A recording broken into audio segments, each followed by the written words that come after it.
नमस्ते एंड जय Hind. Union budget 2023-24 हमारी फाइनेंस मिनिस्टर निर्मला सीतारमण जी ने यूनियन बजट पेश कर दिया गया।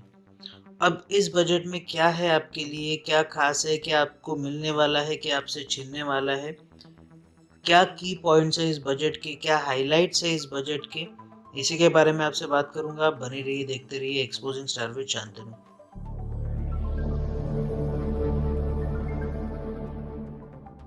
तो यूनियन बजट 2023-24, अब जो लोग नए हैं उनके लिए एक चीज बताना चाहूंगा कि बजट होता क्या है।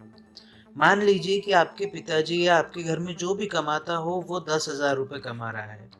अब वो पिताजी आपके डिसाइड करते हैं कि मुझे 1,000 रुपये दूध वाले को देने हैं, मुझे 1,000 रुपये सब्जी वाले को देने हैं, मुझे 1,000 रुपये घर की मेड को देने हैं, मुझे 1,000 रुपये अपने पर्सनल एक्सपेंस के लिए रखने हैं। ये हम लोग छोटे पैमाने पे करते हैं, पर जो देश कमाता है हम लोगों से टैक्स लेकर, वो कहाँ कहाँ पे खर्च करने वाला है वो हमको बताता है, और कैसे हमको उससे राहत मिलेगी, क्या क्या फायदे मिलेंगे, वो हमको बजट में पता चलता है। तो उसे कहते हैं यूनियन बजट। अब सबसे पहले हम लोग जो सेक्टर कवर करने वाले हैं वो है एग्रीकल्चर। हम जानते हैं हमारा देश कृषि प्रधान देश है। हम लोग कृषि के ऊपर में बहुत ज़्यादा डिपेंडेंट है। इसीलिए एग्रीकल्चर के लिए डिजिटल पब्लिक इंफ्रास्ट्रक्चर बिल्डिंग्स बनाने का इस बजट में प्रावधान दिया गया है। इसका मतलब ये है कि जो किसान लोग इधर से उधर भटकते रहते हैं, कई बार उनको समझ में नहीं आता, कई बार बिचौलियों के जाल में फंस जाते हैं, उन लोगों को राहत मिलेगी। इंफ्रास्ट्रक्चर डेवलप करने में ये सरकार इस बजट में ध्यान देने वाली है। दूसरा जो इन्होंने बहुत बड़ा एग्रीकल्चर सेक्टर में अनाउंसमेंट किया है वो है एग्रीकल्चर एक्सीलेटर फंड। ये सेटअप करने वाले हैं। अब एग्रीकल्चर एक्सीलरेटर फंड होता क्या है? ये होता है कि नए जो स्टार्टअप्स है रूरल एरियाज के लिए, मतलब कई लोग नए इनोवेशंस करते हैं, कई कई कृषि के सेक्टर्स में कई सारी नई चीज़ें करते हैं, वो सब चीज़ें इसमें इंक्लूड की जाएंगी, उनको सपोर्ट किया जाएगा गवर्नमेंट की तरफ से। और इस योजना का लाभ कई सारे जो यंग फार्मर्स हैं उनको मिल सकता है। इसके बाद जो मेन हाईलाइट मुझे लगा वो है कि इंडिया में स्टोरेज कैपेसिटी बढ़ाने पर ये बजट ने जोर दिया है। अब स्टोरेज कैपेसिटी मतलब ये होता है कि अपने अनाज के गोदाम में देश अनाज स्टॉक करके रखता है, ताकि कभी भी अगर कुछ आफत आ जाए, कुदरती आफत आ जाए, तो लोगों में वो अनाज बांटा जा सके। और पर्याप्त अनाज स्टोर करने के लिए बड़े बड़े स्टोरेज हब्स हमको सेटअप करने पड़ते हैं। पर अभी कई बार हम लोग देख रहे हैं कि इंडिया में स्टोरेज हब्स की कैपेसिटी बहुत कम है, तो वो अनाज पड़े पड़े ही सड़ जाता है। कई बार बारिश के कारण ख़राब हो जाता है, मौसम की मार उस अनाज पे पड़ती है तो ख़राब हो जाता है, कई बार चूहे खा लेते हैं, तो वो ठीक तरीके से वो स्टोर नहीं किया जा सकता। तो इस बजट में ये प्रावधान किया गया है कि अनाज को स्टोरेज कैपेसिटी अच्छे से प्रोवाइड हो, उसके लिए इंफ्रास्ट्रक्चर और डेवलप किया जाए। हमारे खान पान के बाद में सबसे मेन चीज़ होती है हमारा हेल्थ। कई बार आपने बड़े लोगों को बोलते हुए सुना है कि सेहत ही संपत्ति है। तो हेल्थ के लिए हमारी गवर्नमेंट इस बजट में क्या अनाउंसमेंट हमारे लिए उन्होंने किए हैं। सबसे पहले तो 157 नए नर्सिंग कॉलेजेस एस्टेब्लिश करने की बात इस बजट में कही गई है। नर्सिंग कॉलेजेस की अहमियत हमें कोरोना के टाइम पे बहुत ज़्यादा पता चली थी, क्योंकि उस समय ऐसा हो रहा था कि डॉक्टर्स की संख्या कम हो गई थी। इसीलिए इस बार गवर्नमेंट ने पहले से ही इसमें 157 नए नर्सिंग कॉलेजेस स्टार्ट करने का प्रावधान दे दिया है। दूसरा और महत्वपूर्ण इसमें टॉपिक मुझे ये लगा वो है सिकल सेल। अब सिकल सेल की बीमारी शायद आप लोगों ने नाम सुना होगा या नहीं भी सुना होगा, बट सिकल सेल को ख़त्म करने का एक लक्ष्य सरकार ने रखा हुआ है, और उसको पूरी तरीके से टैकल करने के लिए भी फंड्स आवंटित किए गए हैं इस बजट में। अब डॉक्टर से आप मिल लिए, आप नर्सिंग से मिल लिए, अब उसके बाद आपको लेनी पड़ेगी दवाई। इसके बाद का पॉइंट आता है फार्मास्यूटिकल इंडस्ट्री। फार्मास्यूटिकल इंडस्ट्री के लिए भी अलग से पैसे दिए गए हैं। उनकी रिसर्च एंड डेवलपमेंट में गवर्नमेंट कई सारा पैसा खर्च करने वाली है, जिसके वजह से जो भी फार्मास्यूटिकल इंडस्ट्री है वो ग्रो करने के चांसेस है। इसके अलावा चौथा हेल्थ सेक्टर में जो पॉइंट मुझे बहुत पसंद आया वो था कि आईसीएमआर के लैब्स के साथ मिलकर जॉइंट पब्लिक और प्राइवेट मेडिकल रिसर्च एनकरेज किया जाएगा, जिससे कि नई नई जो टेक्नोलॉजीज है उनका लाभ जो भी पेशेंट्स है वो उठा सके। अब आ जाते हैं अगले टॉपिक पे। वो टॉपिक ये है कि ये ऐसा है कि इसमें सब लोगों को कुछ ना कुछ लाभ मिलेगा। इसमें जो सबसे पहला पॉइंट है वो है 9 crore drinking water connections rural houses में दिए जाएंगे। मतलब नल से जल योजना जो चलाई गई थी उसको थोड़ा सा अपडेट किया गया है। अभी और 9 करोड़ घरों तक पीने का साफ पानी पहुंचाया जाएगा। इस बजट में वो चीज़ भी कही गई है। इसके अलावा पीएम किसान निधि का कैश ट्रांसफ़र 2.2 लाख करोड़ से बढ़ा दिया गया है, जिससे कि लगभग 11.4 करोड़ किसान इसके लाभार्थी माने जाएंगे। इसके अलावा 11.7 करोड़ भी खर्च किए जाएंगे टॉयलेट कंस्ट्रक्शन में एसबीएम के अंडर में। उज्ज्वला योजना के तहत 9.6 करोड़ लोगों तक लाभ पहुंचाया जाएगा इस बजट में, उसके लिए भी प्रावधान किया गया है। कोविड वैक्सीनेशन जो 102 करोड़ का था वो बढ़ाकर 220 करोड़ करने का लक्ष्य इस बजट में किया गया है। अब जो अति बिछड़ी जातियां है या फिर जो अति बिछड़े लोग हैं जो अभी भी जंगलों में रहते हैं या फिर वो एकदम एंडिंग में रहते हैं, उनके लिए इस बजट में क्या है।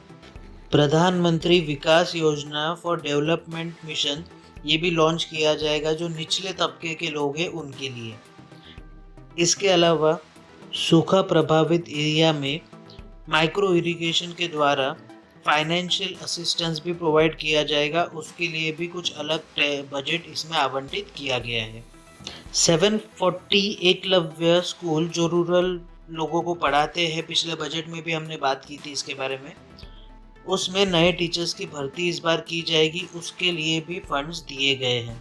अब थोड़ा सा हम लोग डिजिटल इंडिया की तरफ में चलते हैं। डिजिटल इंडिया के लिए इंडिया में एआई बनाने का प्रावधान दिया गया है।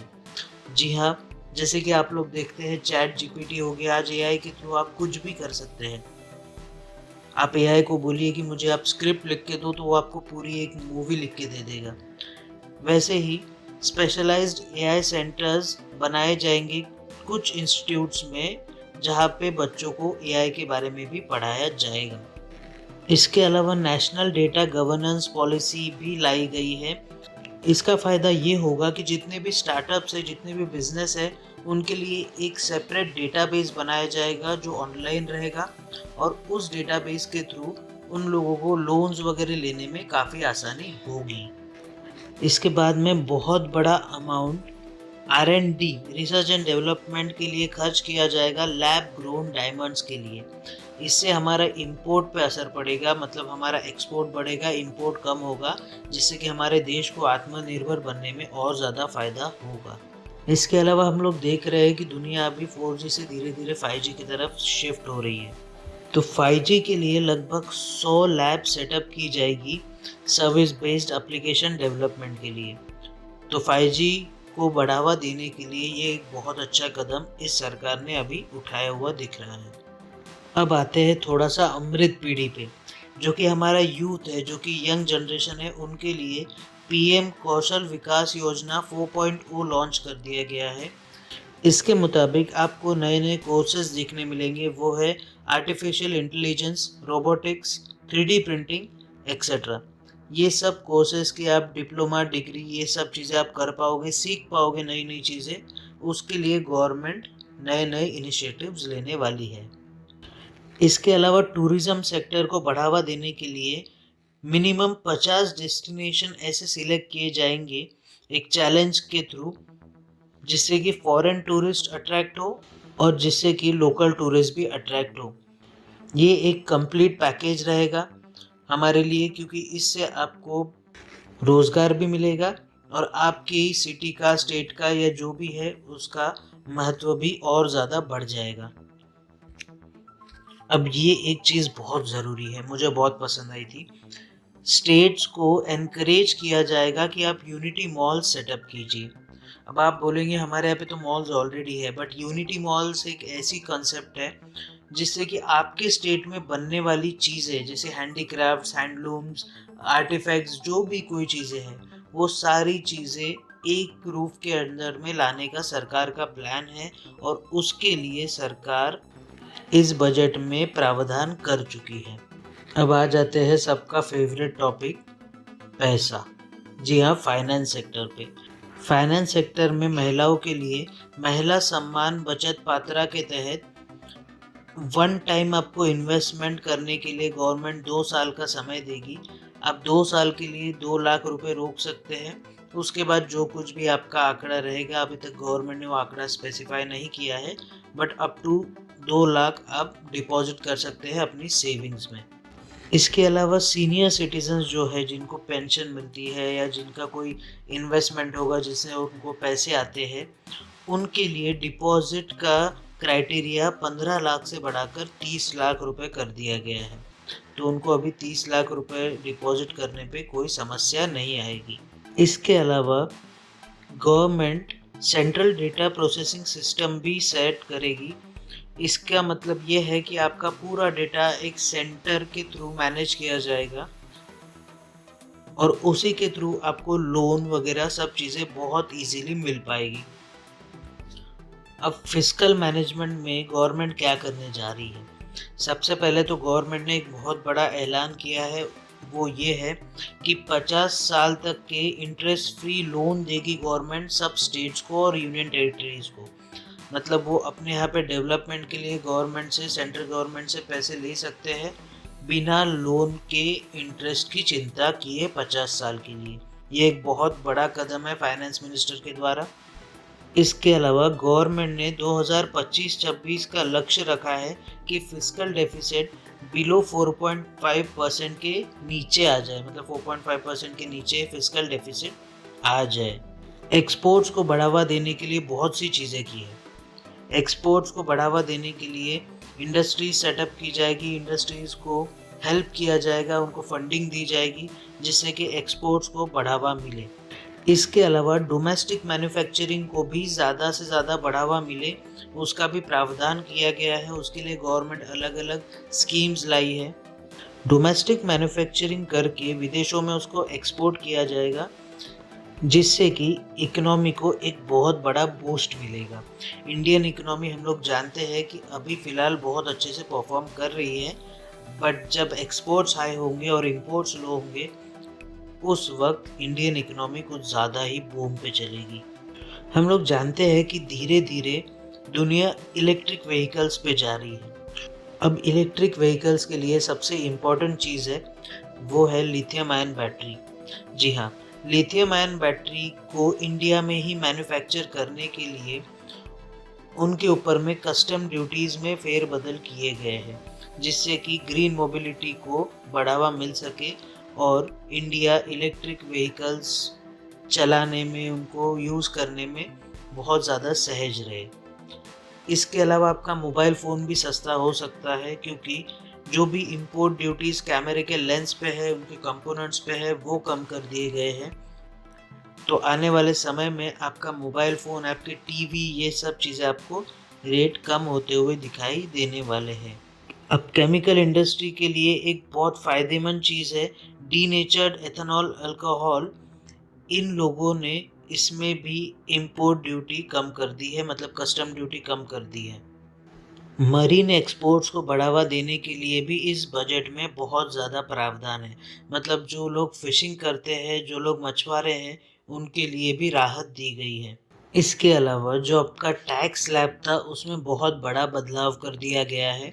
पहले आपको 5 लाख तक के अमाउंट पे टैक्स लगा करता था, पर अभी उसको बढ़ाकर 7 लाख रुपए कर दिया गया है। मतलब अगर आप 7 लाख रुपए तक के कमाते हैं तो आपको कोई भी टैक्स देना नहीं पड़ेगा। 7 लाख के ऊपर में आपको टैक्स देना पड़ेगा। अब ये भी देख लेते हैं किस किस मिनिस्ट्री को क्या क्या चीज़ें, कितना बजट दिया गया है। सबसे ऊपर में और सबसे ज़्यादा बजट दिया गया है मिनिस्ट्री ऑफ डिफेंस को।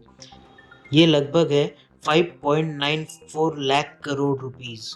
इसके अलावा आता है ministry of road transport and highways, इनको दिया गया है 2,70,000 करोड़ रुपए का बजट। इसके अलावा फिर आता है रेलवे मिनिस्ट्री, इनको दिया गया है 2,41,000 करोड़ का बजट।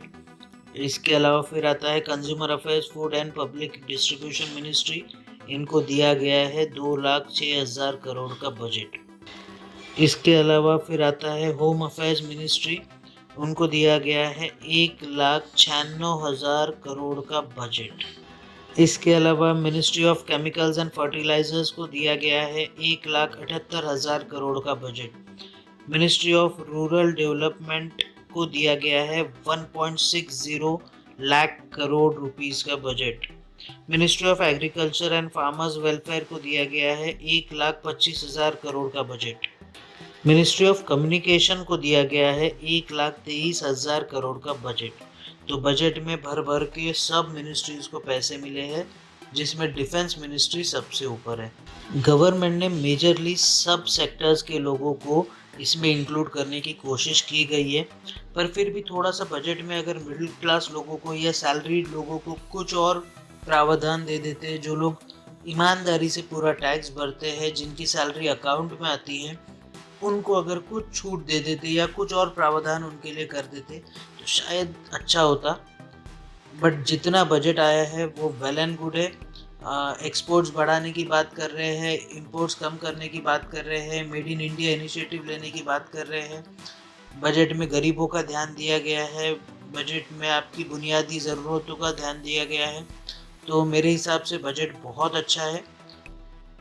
कुछ की फीचर्स थे ये बजट के जो मुझे लगा आपके साथ में शेयर करने चाहिए। एक सिंपल वे में मैंने शेयर किया है, ज़्यादा अगर आपको डिटेल में चाहिए तो डिस्क्रिप्शन में एक लिंक दे दूंगा, उससे आप PDF डाउनलोड करके आप देख सकते हो। आशा करता हूँ जो मैंने बजट का रिव्यू दिया है वो आपसे सही तक पहुँचा होगा। अगर मेरे पास में और भी कोई टॉपिक आता है तो उसके ऊपर मैं एक वीडियो बना दूंगा। तब तक के लिए आप बने रहिए, देखते रहिए एक्सपोजिंग स्टार विद शांतनु। जय हिंद।